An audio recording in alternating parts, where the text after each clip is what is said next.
زۆر سپاس و وێڕای سلااو بۆ ئێوە و بینەرانی بەڕێز. زۆر لە مێژە هیچ ڕووداوێکی ناوچەی ئێمە منتەقەی ئێمە ینی کە گرێدراوی ئێران بوو بێ بەقەت ئەمە دەنگدانەوەی نەبووە لە هەموو میدیاکانی دنیا و هیچ میدیایەک نییە بە هەر زمانێکە ئینسان بیزانێ لە ئاستی ئوروپا و دنیا و ناوچەکە کە ئەم باس ئێمە نەکات. ئەمە نیشانەی ئەوەیە کە ڕووداوی زۆر زۆر گرنگ بەڕێوەیە. یەک لە دواییەک ئەگەر چاوی لێ بکەی ڕۆژی چوارشەممە ترامپ وتی وڵایی وەزەکە خراپە و ئێران مقاومەتە کاوچون ئێرانەوە بوو خەمنەی هادووتی ئێمە پیتاندنی یۆرانیۆمی دامادەین وە بە هەمان کە ڕۆژیش وتیان بە کارمەندەکانی سەفارەتەکانی ئەمریکا لە ناوچەکانی لە مەسەلەن بەغا و لەو دەوروبە لە وڵاتانی تر وەزەم لە لوبناان وانش کە ئەگەر پێویست ناکە لەوێ نەمێننەوە. ڕۆژی پێنجشەممە ترامپ خۆی هات وتی وڵای ئێرانیەکان وا دیارە بۆیان دەرکەوتووە کە ئەگەر دانەنیشن و ڕێک نەکەون لەگەڵمان وەزەکە زۆر خراپەوێ بۆیان. و ڕۆژی جمعە کە ئەمڕۆ بێت ینی حملەکە کراوە بۆیە ئەگەر چاو لە ماکەی من پێم وایە لەلایەکەوە خەڵەتاندنێکی تایە لەلایەکشەوە ترامپ 6 ڕۆژماوەی دابوو بە ئێران دوومانگی بۆ دانابوون و ئەمڕۆ ڕێک ئەو ڕۆژە بوو کە دوومانگەکە تەواو بوو و ئێران عادەتی بەوە گرتە بوو کە یەک لە دواییە کۆبوونەوەکان بخاتە دواوە بۆ ئەوەی بتوانێت کات بکڕێ. بەڵام هەرچۆنێ بێ بەم حملە کە ئیسرائیل کردی کەماوەیەکی زۆرە دیارە ئامادەگی بۆ کردووە و زۆر کەس باوەڕی نەدەکرد کە ئەم حملە بکرێ ئەسڵەن و بوو بە مایەی بەڕاستی سەرسوورمان لە زۆر لایەنەوە هیچ کەس چاوەڕێی نەدەکرد نەک چاوەڕێی هیچ هێرشێ لەلایەن ئیسرائیلەوە بۆ ئێران چاوەڕێی ئەمە ناکرا. بۆیە هۆکارەکەی ئەوەیە کە ئیسرائیل تووشی کێشەیەکی زۆر گەورە بووە لە غەزە ناتوانێت شەڕەکەی غەزە تەواو بکە و ئەمریکایش دەستی بازی پێدا بوو لە غەزە. بەڵام لەم لاوە ڕێگای لێگرتە بوو کە ترامپ دەیکوت حملە مەکەن بە ئێران چونکو ترامپ بۆیە هاتووەتە سەرکار کە شەڕ ڕێک نەکەوێ. ئەو هەر دەڵێ گەر من لە سەرکار بایەتم نەمەهێش شەڕی ئوکراینیش ڕووبدا. بۆیە ئەمە زۆر بە قازانجی ترامپ نییە نی وەکو شەخصمە بەسمێ نەک بەرژەوەندی ئەمریکا. بەو سەرمایە گوزاریە سەدان میلیاردیش کە لە وڵاتانی کەنداو کردوویەتی بۆیە خودی ئەمە کاردانەوەیکی ئەجگار زۆری بووە لە ڕۆژهەڵاتی ناوەڕاست و بۆ بۆچوونی من ئەمە ڕاگررتنی تازایی تر زۆر زەحمەتە بێ لەبەرەوە ئەمە یەک خاڵ و دوو خاڵ نەبوو کە ئیسرائیل چووە سەری بەڵکو بەردەوام ئەوە زۆری نەماوە بێ بە 24 ساعتەکە بەردەوام ئیسرائیل خەریکە هێرشەکات ئەوی کە و ئەمجار بەشی هەرە زۆری فەرماندە هەرە باڵاکانی کوشتووە ئەو شێوەی کوشتنیان ئەو شێوەی چوونە سەر سایتە هەستەییەکان وە شوێنە نیزامیەکانی ئێران ئەمانە جێگای سەرنجێکی ئێزگار زۆرە و ئەمە وای کردووە کە ئێرانیش ناچار بوو کە من پێم وایە چەند سعاتی ئەوەڵ زۆریش نەک چەند سعات زیاتر لە 10-12 ساعت ئێران پەشۆکانێکی سەیری پێوە دیار بوو ئەوانەی کە بڕیاردەر بوون دیار نەبوون هیچ کەس نەهاتە پێشەوە قسێ بکە ئەو قسانە کە ڕێی جمهور کردی ئەوە شتێکی وە عەجایب نەبوو. بۆیە ئێران کە بەخۆیان هاتەوە و خامنەی دەستی کرد بە قسەکردنێک لەگەڵ ئەوە هاوکات موشەکیان خست بۆ بەرەو ئیسرائیل و بە پێی هەواڵی تەلەڤیزیۆنی ئیسرائیل لە نزیکەی 100 بۆ 150 موشک کە نردویانە نۆدانەی کەوتووەتە سەر عەرز و لەو نۆدانە دانێکیانەوە تا لە تەلەڤیڤ کەوتووەتە خوارەوە و ئەمە زۆر چاوەڕوان نەکراو بووە تەبعەن بۆ و ئەمە ڕاستە لە ئاستی ئەو هێرشانەی کە ئیسرائیل کردوێتی هیچ نییە ئەگەر بە بەراوردی بکەی. بەڵام بۆ ئیسرائیلێک کە گومەزی ئاسنینی هەیە کە ئەو هەمووە توانایی بەرگریەی هەیە ئەمە نوعێکە لە شکست و ئەمجار تەسەوری بکەن بە خەڵکی خۆیان دەڵێن ویا خەڵک لە ناو ئیسرائیل دەڵێن کە هاتوویەکێ لە موشەکانە شتێکی ئەتۆمی پێوە بوو و نردیان بۆ سەر ئیسرائیل. ئەوە لایەکی تریش ئەوی کە زۆر چاوەڕوان نەکراو بۆیە کە فڕۆکەی ئیسرائیلی لەسەر تاران کەوتۆتە خوارەوە، یعنی لەسەر ئێران. هەم فیلمەکەشی بڵاو بووتەوە و هەتا ئێستا چارەنووسی فڕۆکەوانەکەیش دیار نییە، معلوم نییە، و هێشتا ئێرانیش فیلمێکی بڵاو نەکردوێتەوە لەسەر خودی فڕۆکەکە.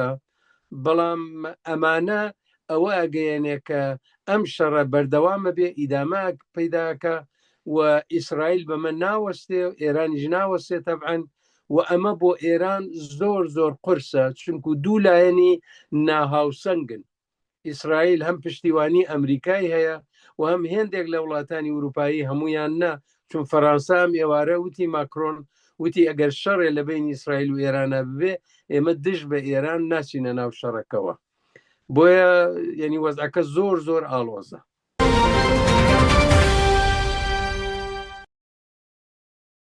کەسانێکی زۆر ئێستا هەستی نیشتمان پەروەریان بزوتووە لە ئێران،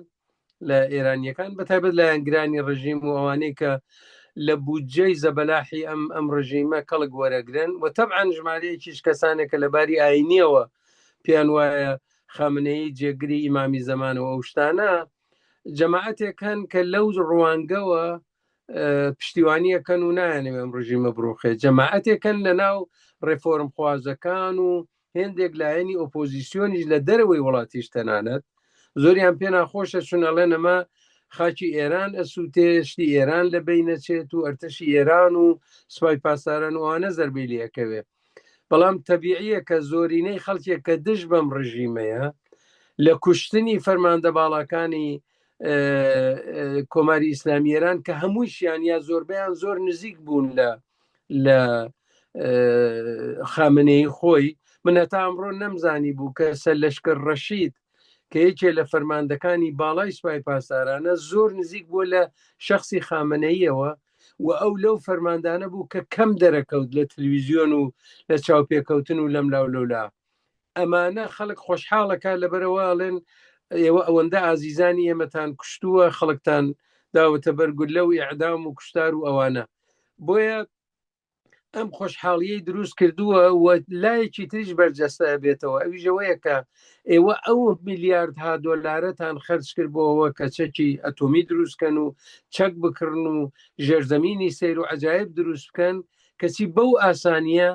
ئێوە فەرماندە باڵەکانتان ئەکوژێ لەلایەن ئیسرائیلەوە، ئەتانتوانی ئەو بودجە خەرجکەن بۆ مەدرسە، بۆ نەخۆشخانە، بۆ ئاسایشی خەڵک، بۆ کارەبا، بۆ خانوو، بۆ نان بۆ خەڵک، و ئەم جارە پشتیوانیەکی خەڵکەکە بۆ لای خۆتان ڕابکێشن کە ئەوەتان نەکردووە. تەبعەن بۆیە نێشی کردووە ڕژیمی جمهوری ئیسلامی ئەزانێ خەڵکەکەی لەگەڵ نییەوە، تەنها ڕێگا بۆ مانەوەی ئەوەیە کە خۆی تیار بکە بە چەکی ئەتۆمی بۆ ئەوە کە کەس نەتوانێت لە دەرەوە بیڕوخێنێ. پرسیارە گەورەکە ئەمەیە کە ئێوەیش کردان، ئایا ئەمە ئەبێ بە هۆکاری دروستبوونی بزوتنەوەیەکی کۆمەڵایەتی یان نا؟ ئەمە زۆر زۆر ئەتوانین هەڵی سنگێنین، هەرچەند زۆر دوورن لە یەک، بەڵام لەگەڵ شەڕی ئێران و عێراقا من لە بیر بە شەڕی ئێران و عێراقیش کە دەرگیر بوو کەسانێکی زۆر بوون ئەیانوت کە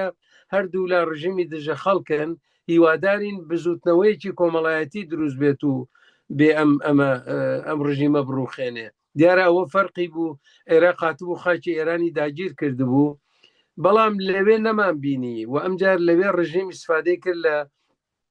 دەسەڵاتەکەی بۆ سەرکوتکردنی تەواوی ئۆپۆزیسیۆنی ئێران. ئێستا وەزعەکە زۆر زۆر گۆڕاوە، ئەو وەزعە نییە، بەڵام تەسەوری ئەوەی کە لە حاڵەتێکا کە ئامادەباشی تەواویان داوە و حاڵەتێکی جەنگیان لە وڵات دروست کردووە، تەسەوری ئەوەی کە ژنان و گەنجان و لاوان و مەسەلەن خوێندکاران، مامۆستایان، بازنشستەکان، کامیۆنداران کە ئەمڕۆ خەبەرێک هات کەوتیان مانگرتنی کامیێندارانیش تەواو بووە، ئەوەی کە ئەمانە بڕژێنە سەر خیابان لە تاران و لە شارەکانی تر و دەستکەن بە خۆپیشاندان کارێکی ئاسان نییە، لەبەر ئەوە ئێجگار زوو سەرکوت دەکرێن و خوێن دەڕژێت. بەڵام لەلایەکی تریشەوە ئەگەر بزوتنەوەیەکی جەماوەری نەوێ و ئەگەر خەڵک ڕان نەپەڕن، دیکتاتۆرێکە وا دیکتاتۆرێکی تر دێتە جێگای. ممکنە ئەفسەرانێ لە دڵی ناو دڵی سوپای پاسدارانەوە بە کۆمەکی بەشێ لەو ڕێفۆرم خوازانە کە ئێستا خۆشیان لە زیندانن یا تازە لە زیندان هاتوونەتە دەرەوە ئەوان ڕواڵەتێک ڕنگ و ڕوویەکی تر بدەن بە ڕژیمەکە ویلایەتی فەقیه نەمێنێ بەڵام بە نەوعی کۆماری ئیسلامی درێژە بەخۆی بدا. من بەش بە حاڵی خۆم هیوادارم بزوتنەوە کۆمەڵایەتیەکان وردە بژێنەوە و گومان لەوەدا نییە ڕژیمێکە بەم شێوە لاواز بوو بێ بەرامبەر بە بزوتنەوە کۆمەڵایەتیەکانیش لاوازیەکەی خۆی ئەنوێنێ و لە باری ئابووری و بارودۆخی خەڵک خراپترەوێ ئەمەش هیوا بەخشە.